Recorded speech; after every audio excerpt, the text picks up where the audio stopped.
Hello. So I have some news. I've been chatting to a guy called Brocken on Discord, on our Discord, and what I found out, it started off as a discussion about GPU instancing, and I was very I was very adamant that GPU instancing saves a lot of performance. It gives you back a lot of performance. I thought, give all your prefabs with the same material, or even the same mesh with the same material that is a prefab would kind of work out. If you have 100 in there, or 1,000 in there, that it would kind of knock back the draw calls of the set passes right back, and you would save a lot on performance. Turns out it's not the case. So so before in other studios, what I've done is so what has been suggested to me recently, which is combining meshes manually in order, or with a tool in order to save on performance. Now that makes absolute sense.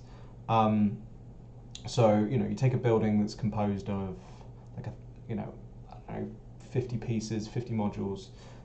You've maybe got 5 materials, and hold on, let me scale this up. Yeah, so you've got maybe 5 materials, 50 objects, and so what I thought was happening was you'd essentially only get like 5 sets of objects, and although you may have a wall instance 10 times, that would all get saved, sort of knocked back to 1. Not the case, at least from what I can see from the performance. When I adjust a couple of things, it takes like less than a minute to do. GPU instancing. So I think take all your material. If you have the detailed or polystar medieval village, or any other sort of modular environment that you're working on, then I think the best, from what I've just seen, the best thing you can do is turn off GPU instancing. So go into every one of your materials, like the detailed medieval village, I don't know, it might have 10, 12, 15 materials, not a lot. You go in, just untick right at the bottom of the material GPU instancing. Let me show you what happens. So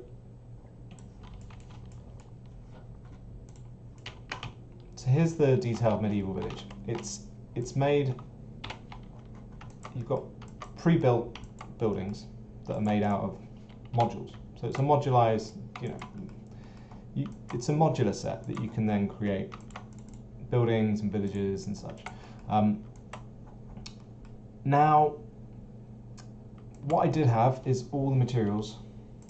So let's really quickly turn some of these on. So walls, that's on. Steps, on. Ooh.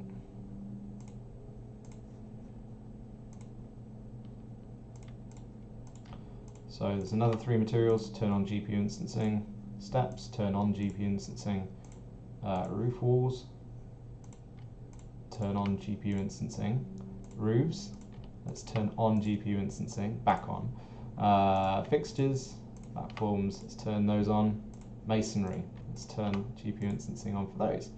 Iron fixtures, let's turn GPU instancing on for those. Ground cover stone, rock walls, foliage, fences, extensions, doors. What we'll see happen is the frame rate essentially will get cut in half. It doesn't matter what we've done before with optimizing the lighting, talking about lodding or occlusion culling. So these are all on now. So if I hit play, what we're going to see is we're going to get about 25 FPS in the dense areas. So let 20 25 to 30 FPS. Now this is rendering 4K. So I mean it's not great, but in the densest areas there's stuff you can do to mitigate. And this environment is really dense. We're getting about 22, 23, not good. Go over here, 50, 60, 70, 40. Back down to about 20. Now, bearing in mind, if I go to project settings and my quality, I've got 100. My shadow distance is 150 meters, but everything's baked. We don't want that. Normally, what I've been suggesting is knock it back to 30, and I would have that anyway because the shadows are baked. Two cascades. Don't need to change that. 10 pixel lights. I could probably knock that. We're using deferred, so it should be fine. But I'll not even knock that back down to 5. Soft particles. Yeah. Yeah, we'll turn soft particles on again. Now, yeah, LOD bias. So LOD bias by default is set to 1.5. LOD bias is how far away your objects start to LOD in. So I've got it set to 5. So my objects LOD in really far away at the moment, and we're still getting sort of between 20 to 70 FPS. 20 in really dense areas, which isn't good. If I set this back down to 3, now I think now we're going to get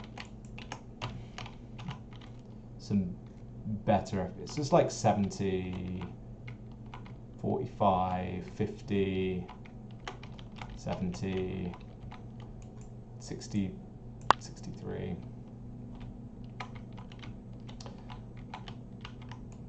Sort of 50. You get the idea. So, I mean, I purposefully built this scene to be very dense. Now, I got the performance to a point where I felt was acceptable for a scene of this size. But let's just have a look and see what happens when I actually turn GPU instancing off. So I'll stop that, and let me just. I don't think I can. Unfortunately, I can't undo that. Right. Windows. Let's turn you off. Walls. Let's turn GPU instancing off. Materials. Sorry, this is live, so feel free to skip this if you're rewatching it. Steps off. Roof walls off. Roofs. And disable GPU instancing. Platforms. Disable GPU instancing. Masonry. Disable GPU instancing. Iron. Disable GPU instancing. Ground materials. Disable GPU instancing. Foliage materials. Disable GPU instancing. Fences, let's disable those. Extensions, let's disable those. Doors, let's disable those. Containers, chimneys. Now, that's all done. So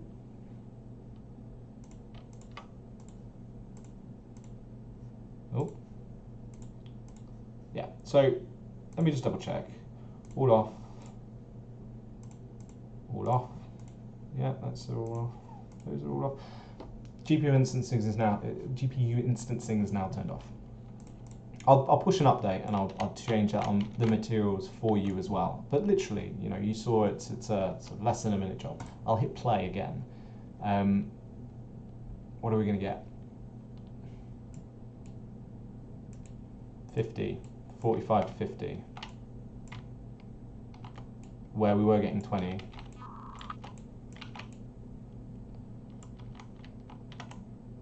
60, 80 to 70. Now if you can see, my frame rate's more than doubled. I'm getting on 4K 76 FPS, 70 FPS, 60, getting 55, 70. Now, this is what we want. I was wondering, I was like, surely this should be running a bit better. And this is the trick. So if you have picked up the detailed medieval village or the poly-style medieval village, then please go in, uncheck GPU instancing, or wait for the update. But to be honest, I think it's better that if you've already downloaded it, it's like this one's 4 gig-ish. So it might be easier if either you wait for another update, like with new models and new prefabs and such, because the medieval castle block out is going in soon. Actually, should be this month. Maybe just spend a couple of minutes just doing it yourself, and you'll see that the frame rate is smooth as. Right, got that off my chest. Yeah, so if you have an even denser scene, let's say you want to really you want to put the shadows right forwards. Go to project settings. Oh, it's still 150. No way. Oh, okay. Well, okay. It's not even dipping below 70 FPS. You see? So okay, right. Project settings. Yeah. Shadow distance 30. Okay. Why didn't these save? 3, 5 to a new one. I don't know why these settings didn't save. Anyway. 70 FPS. We are not dipping below 70 FPS. Anywhere. 75, 73. Oh, there we go, a little bit. But like it's, I feel like I've just discovered something that's been plaguing me for a while. So yeah, I knew that I'd made this pack very as optimized as it possibly could be for current gen, and built the scene and optimized the scene, and I was a bit bemused, and this is why. Screw you, GPU instancing. Let's just have a look. I'm so happy now. Likewise, if you guys have I've tried to, hold my hand up. And I put it on social. I put it on Twitter. I've told you guys on the Discord, and I'm making this video. Just turn GPU instancing off, and you're gonna like 80 FPS. There. Still, I'm using occlusion culling. So we're using occlusion culling. We're using lodding. We have light baked. So let me just show you. So I can go to, because the topology, really, it's not. Topology seems to not be a bottleneck anymore. So yeah, it's baked. These are the shadow masks. So as you can see, it's relatively detailed. You can get. This is why you only need 30 units, not even 30 unit. Draw distance on the shadows. So after 30 units from the camera, you've got the shadows that start to draw. Let's just hit that. Let's try 15.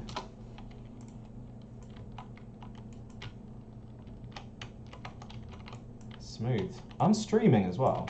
So 4K. I'm also streaming. I have Max open. I have Photoshop open. It's in the editor.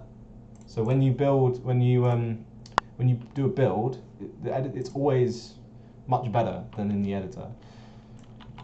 I think we've done all right here, guys. Yeah, I think we've done. You obviously 15 units. As soon as you get back to here, it flips over. I think these might, yeah. So let's just bump it back up to, let's say 50. We can have it at 50 now. Or 30. So it does matter. These things still do matter. And I can show you, I'm at 70 FPS now. Shadow distance is 30. As soon as I start to ramp it up, let's see, 65, 660, 35 units. 40 units gets you down to 50, 60. 50 units gets you to 55. So you see, like, I think it's because, let's have a look and see if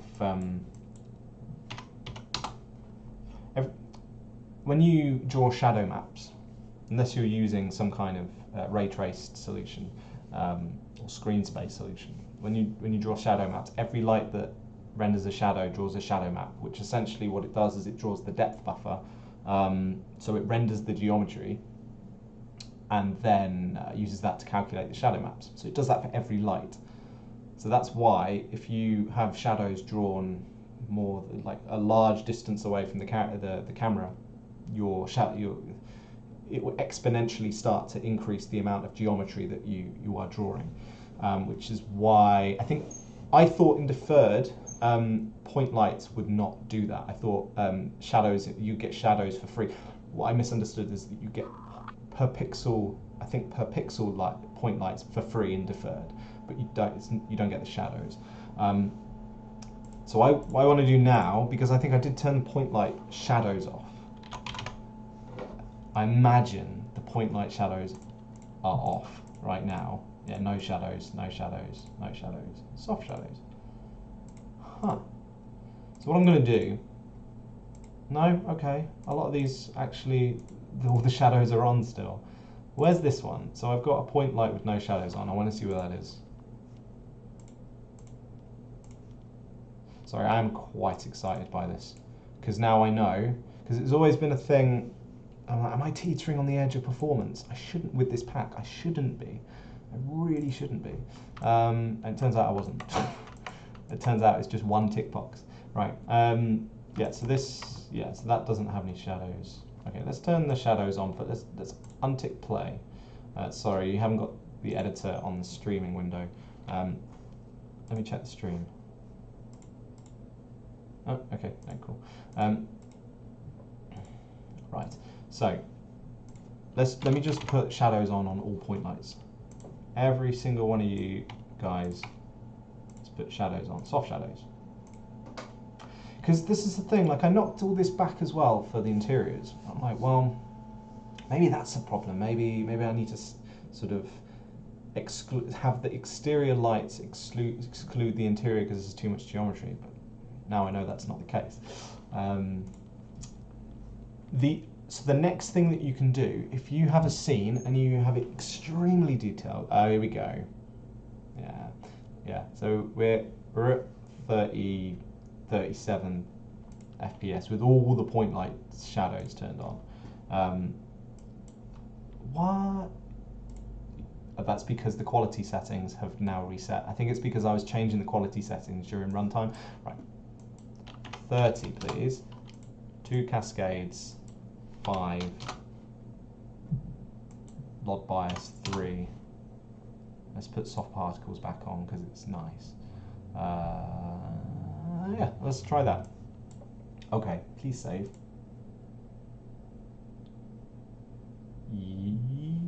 Yeah, okay. Oh, alright, all the shadows are on the point lights now. Every single one of them. And we get in 70 FPS.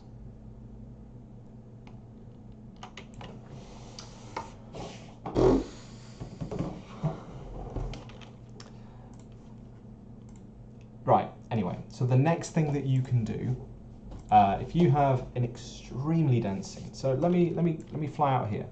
How far can I get back before it starts to drop? About here, okay. You're rendering I don't think much has lodded out. It's a little bit. I mean, we're still getting 60 FPS in the editor 4K.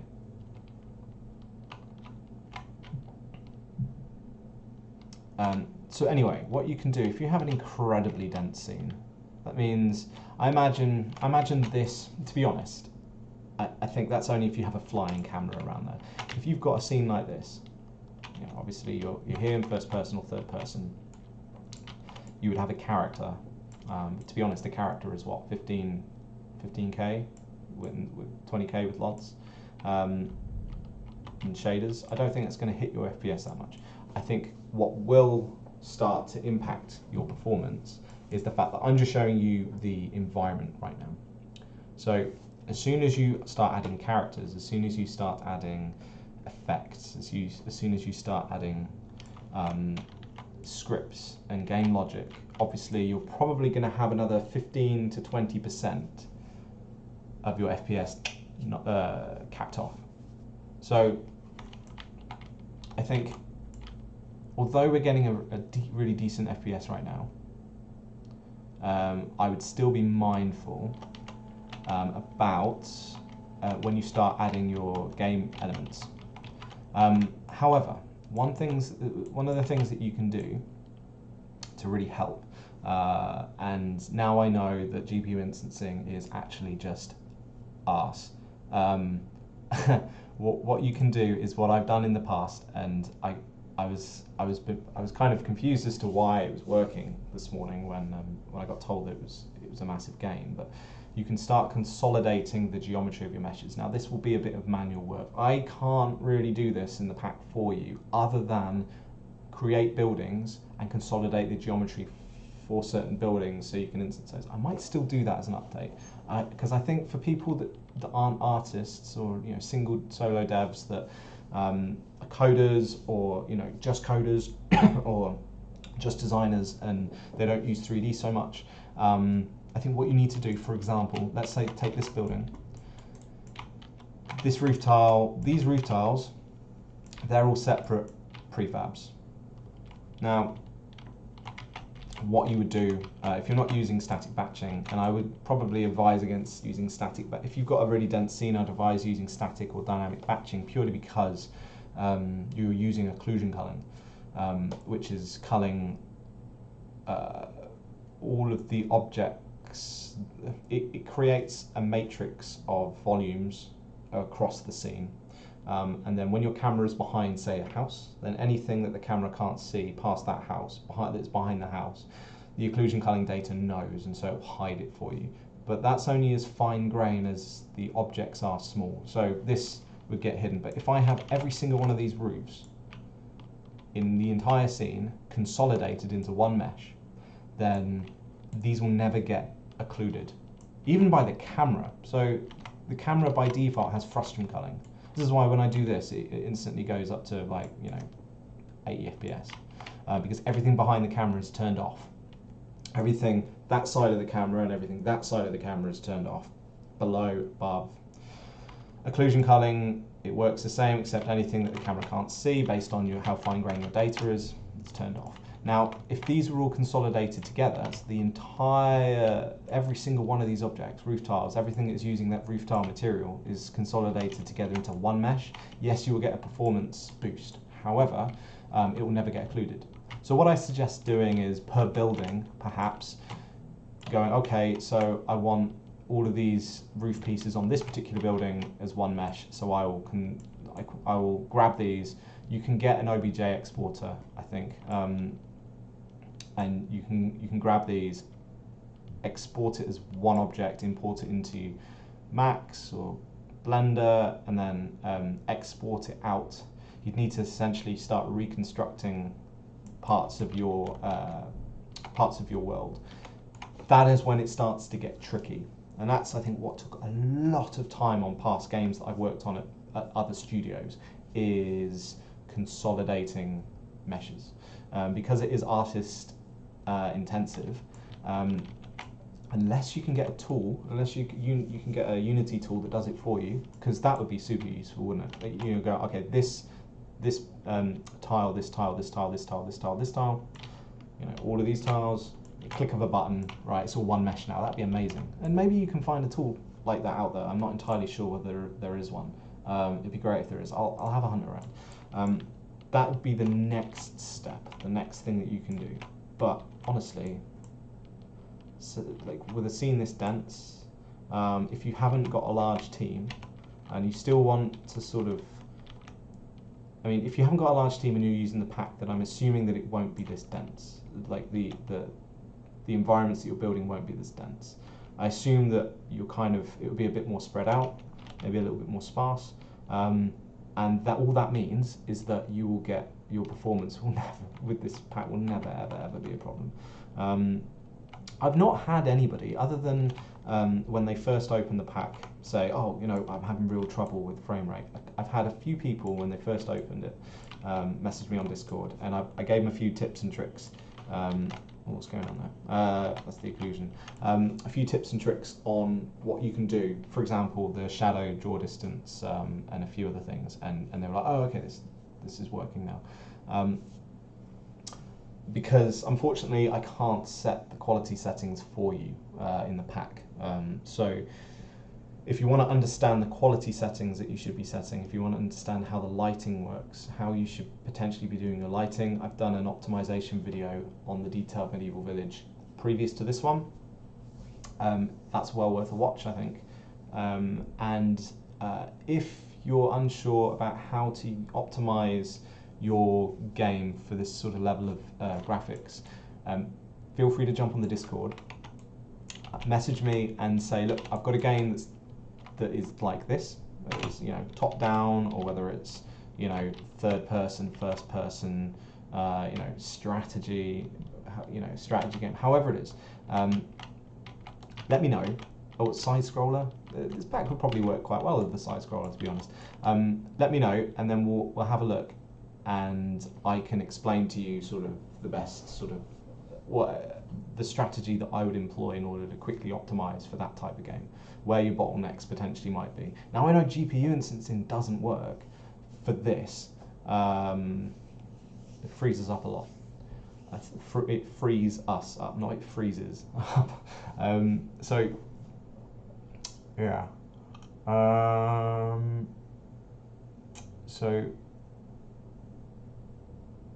Yeah, GPU instancing is good for Nikram, who does some art tools on the Unity Asset Store. He's on the stream normally. Hey man, if you're there. He said that GPU instancing is typically good for like large open, like natural environments. I think where you've got like 100,000 of the same tree. Or like, you know, thousands of the same tree, thousands of the same rock. And to be completely honest, I mean, that's why I thought this would work here, because you've got hundreds of the same object. It's just, you know, and that's why I thought nested prefabs would be a really good thing to have, because, you know, then you don't break the prefab when you build it, when you create a new building, which is a prefab. It would be saved with the GPU instancing. Maybe it is a bit. I need to dive into it a bit more. But yeah, I think I'm gonna leave it there. So yeah, we've got the scene running now like a bat out of hell. Yeah, it's good. All right, guys. Like always, if you're new to the channel, if you're new to the content, there's a few places that you can, there's a few things you could do to support us, and there's a few places that you can go to have a look at more of our work. So obviously the videos are on YouTube. Our main products are on the Unity Asset Store. So we've got the Detailed Medieval Village and we've got the Polystar Medieval Village on the Unity Asset Store right now. We are working on a medieval castle pack, which is going to be bigger than this pack. Same level of detail, probably a bit more. That will be, the block out for that will be included in this Detailed Medieval Village pack. So you can start level designing. And then when the detailed version or the Polystar version of that pack is done, like maybe next month or the month after, probably a month, yeah, probably about 6 weeks, you can then, when you import that pack, it should overwrite the models and the prefabs that I provided in the block out for the detailed or the polystar, or whichever style you want to go for. So if you've built up like a castle with made your own prefabs, or made your own arrangement of prefabs, made your own scenes, etc., when you import one of those packs, then it should just swap out for that particular style. So yeah, please hit subscribe, like the video, comment on the video. This all helps us a lot. And if you have any questions, then please jump on our Discord, the link of which is in the About section on our YouTube. We've got Twitter, so maybe follow us on Twitter, or like us on Facebook. And yeah, I think we'll have a Patreon coming up soon. I really want to sit down and sort of have a proper think about it rather than just like getting it out there quick. I want to have a proper think about it before I roll that out. So don't forget Blueprint Wednesdays. So on Wednesday we're going to be doing Blueprint Wednesdays again. We're going to be finishing off the barracks. Hopefully we'll finish off the barracks. Yeah, jobs are good. All right, guys, take it easy. I'm going to go now. Let me see if I can figure out how to stop the stream without it cutting me short. Okay, 3, 2, 1.